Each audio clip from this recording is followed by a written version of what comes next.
Dijo Moisés, Señor mío, abre mi corazón y dame valor, facilita mi misión, suelta el nudo que hay en mi lengua para que comprendan mis palabras. Bueno, este es el curso, la primera clase del curso preparándonos para el Ramadán. Inshallah.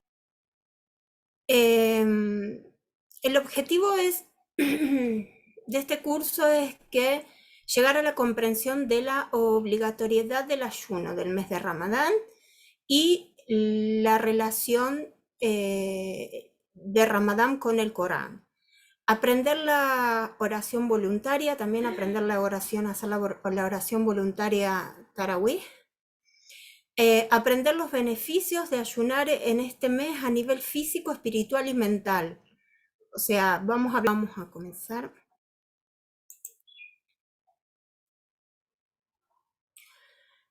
Como les dije antes que es Ramadán, vamos a ver un poco de generalidades en esta clase.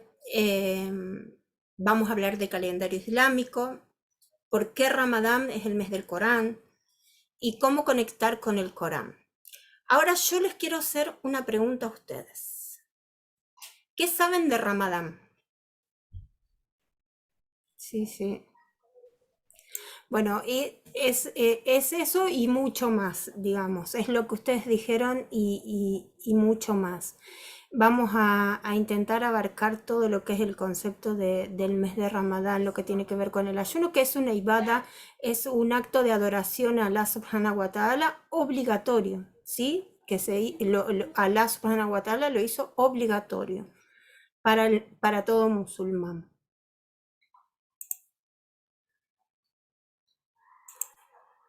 Bueno, vamos a hablar un poquito del calendario islámico. ¿Qué es el calendario islámico? El calendario islámico es el calendario lunar. Es un calendario móvil, llamado también el calendario Hijri. Este calendario comienza con la emigración de la Meca a Medina. El calendario lunar tiene semanas de 7 días y 12 meses al año. Los meses tienen entre 29 y 30 días.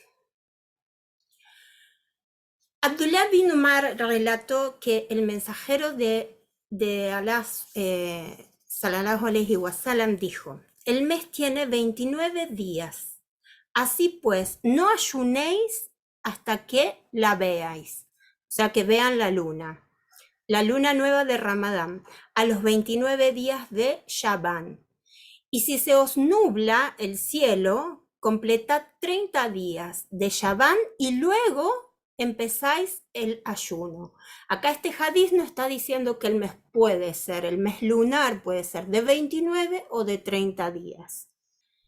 Esto es el dalil de donde nosotros sabemos que los meses lunares, ¿sí? Tienen entre 29 y 30 días. El día islámico comienza en el Magreb, o sea, en el atardecer. En el calendario islámico, el día islámico comienza, primero está la noche y después está el día, ¿sí?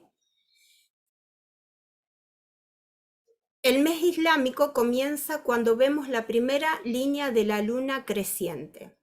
La fase lunar no es precisa mes a mes. Salimos a ver el cielo y cuando podemos ver el primer rayo de luz de la luna nueva, tenemos un mes nuevo.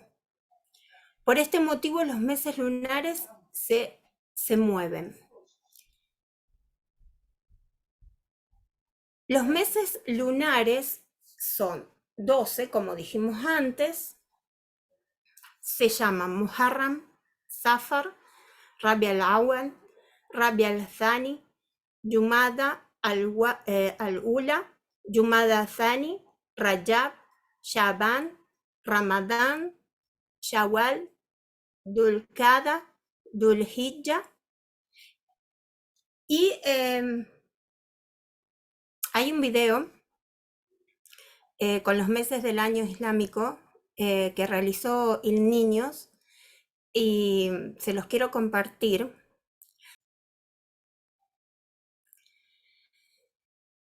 En el año, digamos, el año en el calendario lunar es 11 días más corto que en el calendario solar, por lo que las fechas del calendario musulmán no coinciden todos los años con las fechas del calendario gregoriano, que es el calendario de uso occidental, el calendario gregoriano.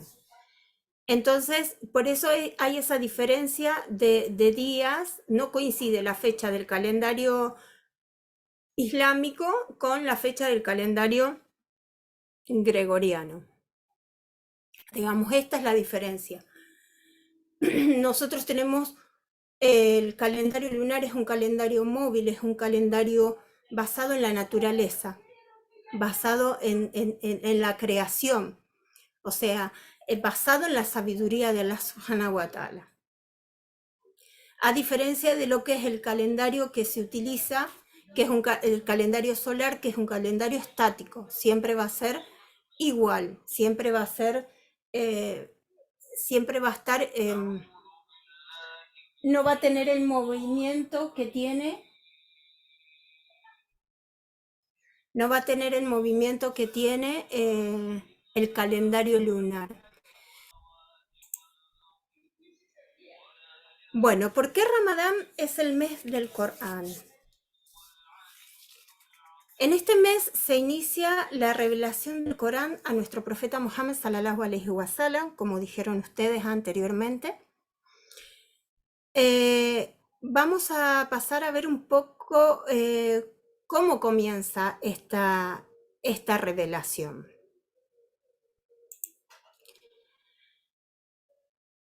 Antes del comienzo de la revelación, Ramadán era un mes especial, ya era un mes especial de espiritualidad y reflexión para nuestro amado profeta Mohammed sallallahu alaihi wasallam, antes de la revelación.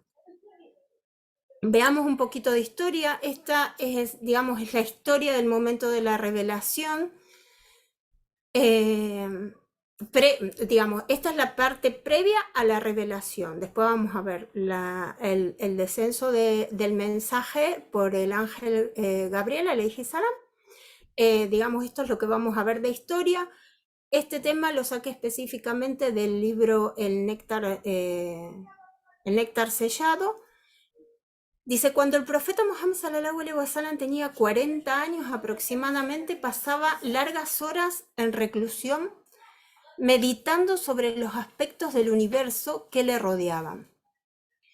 Esta actitud de meditación contribuyó a diferenciarlo del resto de la población de la Meca.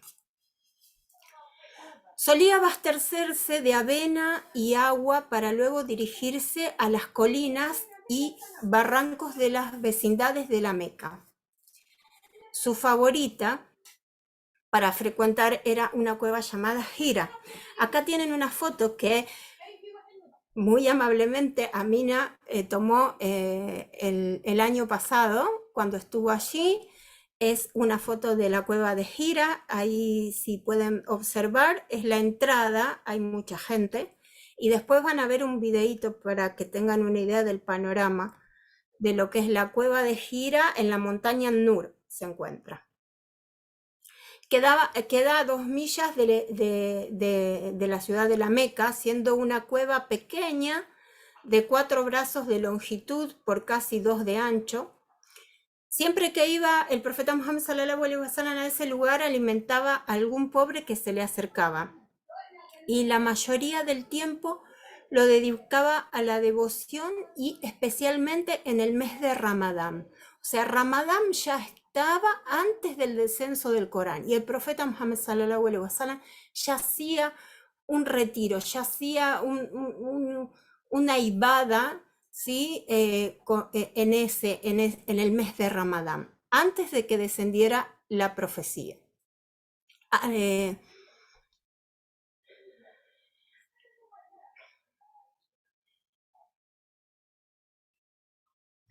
Lo que hacía el profeta Muhammad sallallahu alaihi wasallam, especialmente en el mes de Ramadán, era lo que era adoración y la meditación en la sabiduría que regía el universo que lo rodeaba. O sea, observaba absolutamente todo lo que le rodeaba.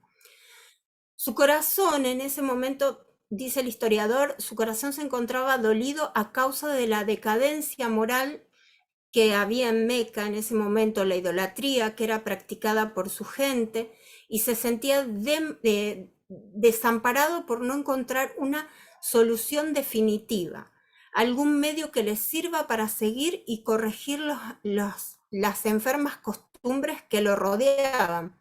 O sea, no tenía tampoco idea de lo que le iba a pasar después el profeta Mohammed sallallahu alaihi wasallam. Él no encontraba solución a los problemas que estaban sucediendo en Meca, pero tampoco se imaginaba lo que le iba a pasar. Tampoco se imaginaba que iba a ser un profeta. Este estado de soledad, acompañado de un estado de contemplación, debe comprenderse desde una perspectiva divina. Era esta una etapa preliminar al periodo de gran responsabilidad que aproximadamente debería sobrellevar. O sea, esto fue digamos, como una preparación para lo que le iba a devenir. El ángel Gabriel sallallahu alayhi salam, acá hay un video, no sé si lo pueden ver el video. Esa es la montaña, ahí, la montaña Nur.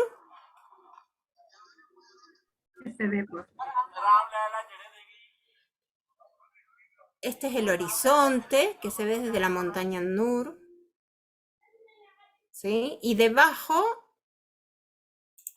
a ver si lo puedo poner otra vez. Ahí está la cueva. Ahí está la cueva Hira. Y este es el horizonte que se ve de la montaña Nur. Mashallah.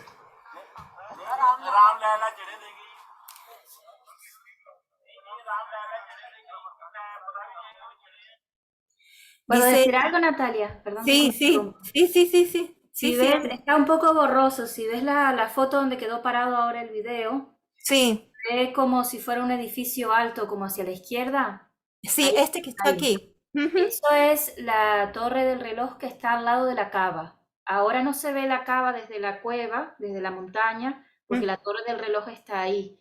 Pero se supone que en la época del profeta sí se viera la cava desde Desde acá se veía la cava. Subhanallah, subhanallah. Sí, dice que de más de 2 millas tiene de distancia de Meca a la cueva. Sí, pero fíjate que es una vista clara, no hay otras montañas de por No medio, hay, nada, es sí, vista no clara, hay. clara, sí. Ujú. Sí, se ve todo Meca. Subhanallah. Mashallah. Ya saqué a la Jeramina por esto. Guayacum. La reclusión y el desapego, digamos, ahora vamos a ver un poquito sobre cómo desciende el ángel Gabriel alayhi salam con la revelación. Dice, la reclusión y el desapego por la impureza de la vida, de la vida fueron dos requisitos indispensables para poder enfrentar lo que Allah subhanahu wa ta'ala le tenía revelado. Fue un periodo rico en privacidad que duró 3 años. O sea, pasaron 3 años hasta el momento de la revelación. Él en estos 3 años iba en el mes de Ramadán a hacer su retiro y su ibada en la cueva. Hasta el comienzo de su misión, o sea, pasaron 3 años, guiándolo hacia una nueva era de indisoluble contacto con lo oculto que Allah subhanahu wa ta'ala permitiría. Cuando Muhammad sallallahu alayhi wa sallam tenía 40 años, momento cumbre de la vida, y según se dice la edad en la cual los profetas son ordenados a difundir el mensaje, signos de su profecía comenzaron a manifestarse y brillar en el horizonte de su vida. Entre esas señales estaba que las piedras en la ciudad de la Meca lo saludaban con el salam. También todo lo que veía en sueños se hacía realidad y tan claro como el día. Esto duró 6 meses antes de la revelación. 6 meses antes del mes de Ramadán de la revelación.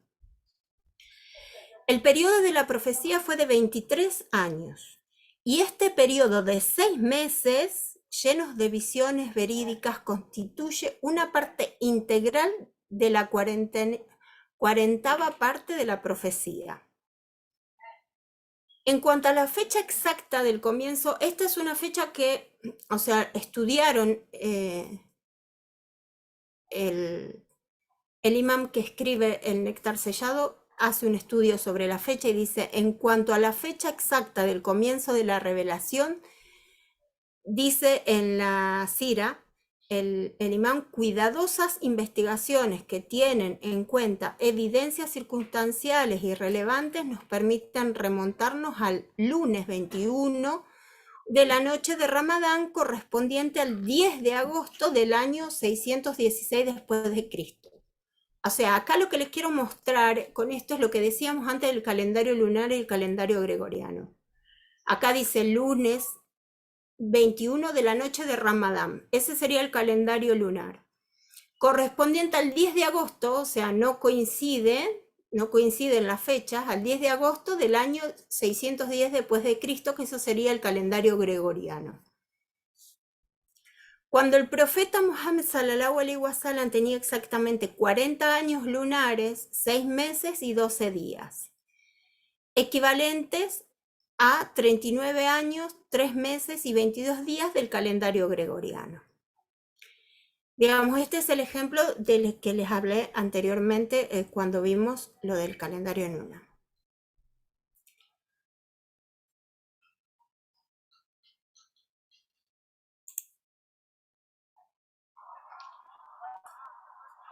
Acá está otra vez el video. Dice, ¿cómo fue la revelación?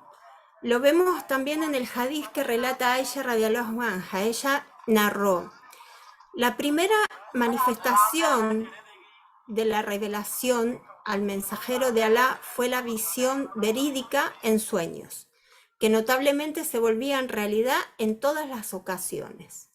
Luego comenzó a amar la soledad y solía recluirse en la cueva de Hira por un determinado número de noches para dedicarse a la devoción antes de volver con su familia y buscar nuevamente provisiones para el mismo propósito. Hasta que inesperadamente le llegó la verdad cuando estaba en la cueva. Llegó el ángel, alayhi salam, y le dijo, lee. Respondió, no sé leer. Contó el profeta sallallahu alaihi wasallam, entonces me tomó y abrazó fuertemente, luego me soltó y repitió la orden, lee. Le dije, no sé leer. Entonces me tomó nuevamente y por segunda vez me abrazó fuertemente y luego me soltó, dejándome exhausto y me dijo, lee. Y contesté, no sé leer. Y así fue que me abrazó fuertemente por tercera vez y luego, al soltarme, dijo, lee en el nombre de tu Señor que ha creado. Todo lo que existe ha creado al hombre de un coágulo. Lee. Y tu Señor es el más generoso. Esto es un hadith, la Sura 96, sería Sura 96, ayat 1 a 3. Sigue el hadith. Luego el profeta repitió estas aleyas. Temblaba de miedo. Entonces regresó con Jadilla y le dijo, cúbreme, cúbreme. Ella lo cubrió hasta que se tranquilizó. Al comentarle lo que le había sucedido en la cueva, Jadilla lo consoló diciendo, Alá nunca te humillaría. Mantienes los lazos familiares, carga con las dificultades de los débiles, asistes al pobre y al necesitado, agasajas a tus huéspedes y te esfuerzas por solucionar los problemas que afligen a la gente. Acá sería el fin del hadith. Lo que, más allá de también, digamos, lo que es cómo descendió la revelación, cómo el ángel Gabriel le dice que lea, sabemos que el profeta Muhammad sallallahu alaihi wasallam era analfabeto, por eso le decía no sé leer. vemos también el carácter del profeta en lo que le dice Jadilla, cómo era el profeta antes de la revelación. Esas características, esas virtudes que él tenía, que son muy importantes para nosotros, siempre tener en cuenta esas virtudes, porque en definitiva son las virtudes de un musulmán, son las virtudes que tiene que tener un musulmán y una musulmana. Entonces es importante también reflexionar sobre este hadiz en cómo era el profeta Muhammad sallallahu alaihi wasallam desde antes de la revelación y durante los 23 años que duró la revelación. O sea, qué características tan maravillosas de un ser humano.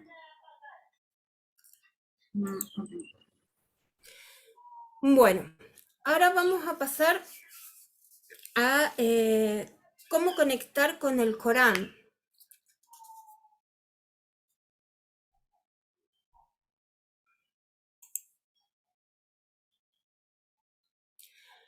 Estas son recomendaciones con respecto a qué hacer en el mes de Ramadán, cómo conectar con el Corán en el mes de Ramadán. Pero, digamos, cada una de acuerdo a digamos, al aprendizaje que tenga, cómo sepa leer el Corán, si sabe leer el Corán en árabe, si no lo sabe leer en árabe. O sea, cada una va a hacer el esfuerzo de acuerdo a lo que sabe, ¿sí? No más de lo que no sabe, no, sino desde lo que sabe, ¿está? Entonces, es una leer el Corán completo al menos una sola vez en el mes de Ramadán. Es una, ¿sí? No es obligatorio, es una. Según Ibn Taymiyya, las súplicas y la lectura del Corán como acto de adoración las podemos hacer en nuestro idioma natal, porque Alá no pide al creyente más de lo que puede realizar, con una condición, que no sea por negligencia, sino por verdadera necesidad. O sea, ¿qué significa? Esto significa que si yo sé leer Alif, Ba, Ta, Za, puedo leer el Corán en árabe. Con dificultad, con toda la dificultad, pero lo puedo leer en árabe. Ahora, si yo no sé leer Alif, Ba, Ta, Za, ¿lo puedo leer al Corán? Sí, puedo leer el Corán, la traducción del Corán en el mes de Ramadán.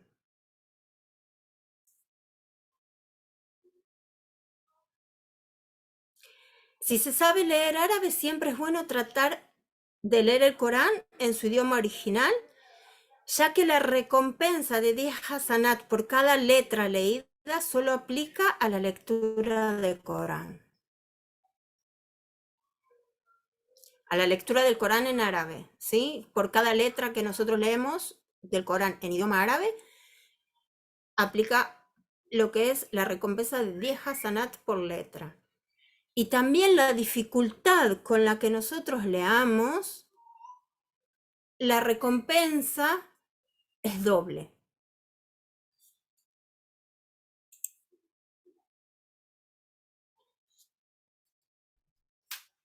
Es importante que tengamos nuestro propio Corán en idioma árabe, físico o digital. Si aún no leemos el árabe, consigue una buena traducción, o sea, conseguimos una buena traducción en español del Corán. Si no tienen el Corán físicamente o la traducción del Corán en forma física, acá les voy a pasar 2 links, después se los paso en la biblioteca, se los dejo en el chat ahora. Son 2 programas que tienen el Corán en árabe con la traducción de el Sheikh Isa García y Julio Cortés. Tienen que elegir la traducción, la eligen ustedes en la configuración de la página, ¿sí?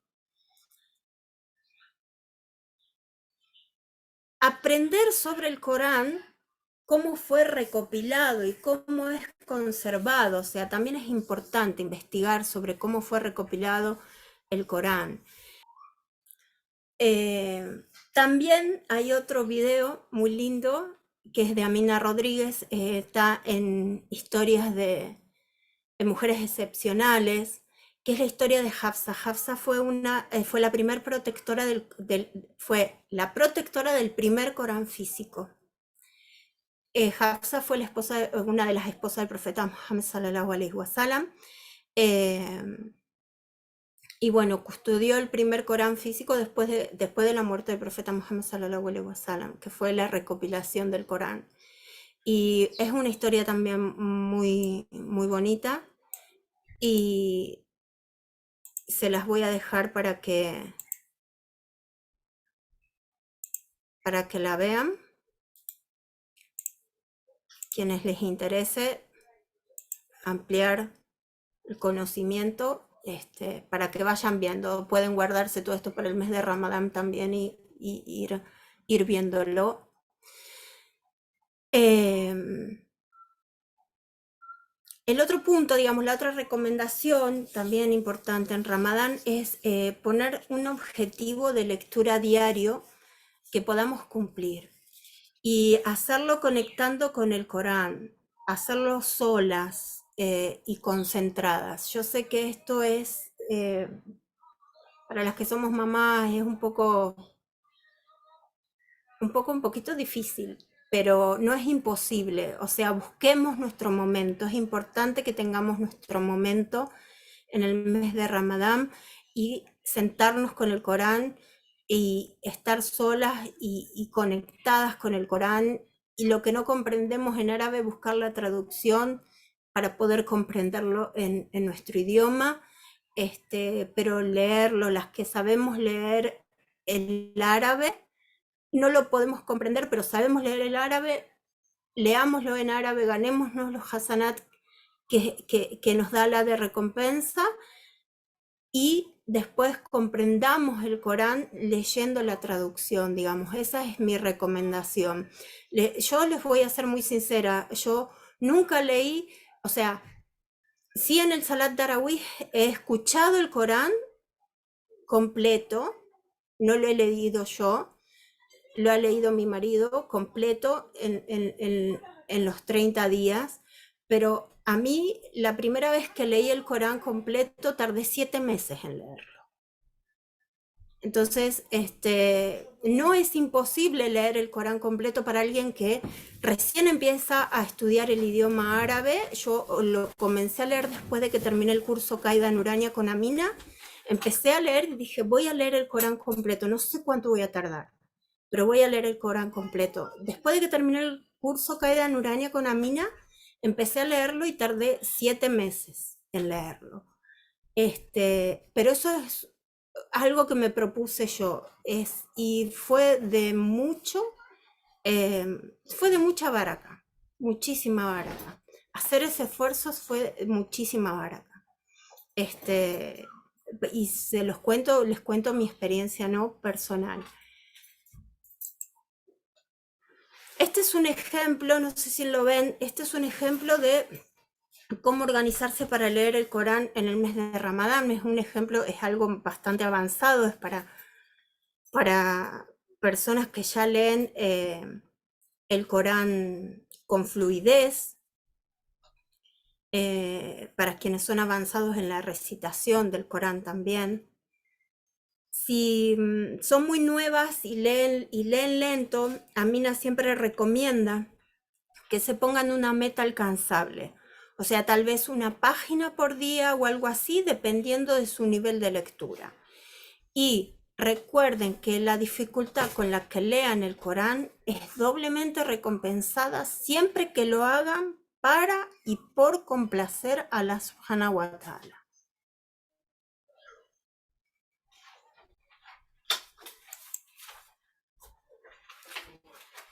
Vamos a pasar a otro tema. Acá vamos a ver qué sucede con los demonios en el mes de Ramadán. Hablemos de los demonios. son llamados jinn, genios. Los demonios seducen al ser humano, como dice el Corán la Sura 6, capítulo 71, capítulo 6, ayat 71, di, ¿acaso debemos invocar en lugar de Dios a algo que no puede beneficiarnos ni perjudicarnos? ¿Debemos dar marcha atrás luego de que Dios nos ha guiado? Seríamos como aquel a quien los demonios han seducido y camina desorientado por las pasiones terrenales, a pesar de tener amigos que lo llaman a la guía diciéndole, ven con nosotros. Di, la guía de Dios es la verdadera guía y nos ha sido ordenado entregarnos libremente al Señor del universo. Yo busqué el tafsir y en el tafsir de Ibn Kathir dice, Ibn Jarir registró esta declaración, ¿sí? La declaración de Allah subhanahu wa ta'ala, como cuando dice, como alguien a quien los shayatín, o sea, los diablos, han hecho que se extravíe, que vague por la tierra, dice. Se refiere a los demonios, así que sigue la llamada de los demonios pensando que, o sea, la persona sigue la llamada de los demonios pensando que es un camino de guía, pero por la mañana se encontrará destruido y tal vez se lo coman. Los jinns, entonces, lo dejarán vagar por un páramo donde morirá de sed. Este es el ejemplo de aquellos que siguen a los dioses falsos, que están siendo adorados en lugar de Allah subhanahu wa ta'ala, el más honorable. Bueno. ¿Qué pasa con los demonios en Ramadán? Específicamente en Ramadán. Antes vimos qué eran los demonios, quiénes eran, qué hacen, qué nos hacen. Ahora vamos a ver qué pasa con ellos en Ramadán. Hay hadith donde dice Abu Huraira dijo, el mensajero de Dios sallallahu alaihi wasallam dijo, cuando llega Ramadán se abren las portales del paraíso. Y en otra versión Abu Huraira dice, el mensajero de Dios sallallahu alaihi wasallam dijo, cuando llega Ramadán se abren los portales del paraíso, se cierran los portales del infierno y se encadenan los demonios. Esto está en Sahih al-Bukhari. O sea, los demonios mayores son encadenados, ¿sí? Los demonios de los genios son encadenados. ¿Hay alguna pregunta hasta aquí? Hasta aquí llegó la primera clase. Vamos a ver hasta aquí.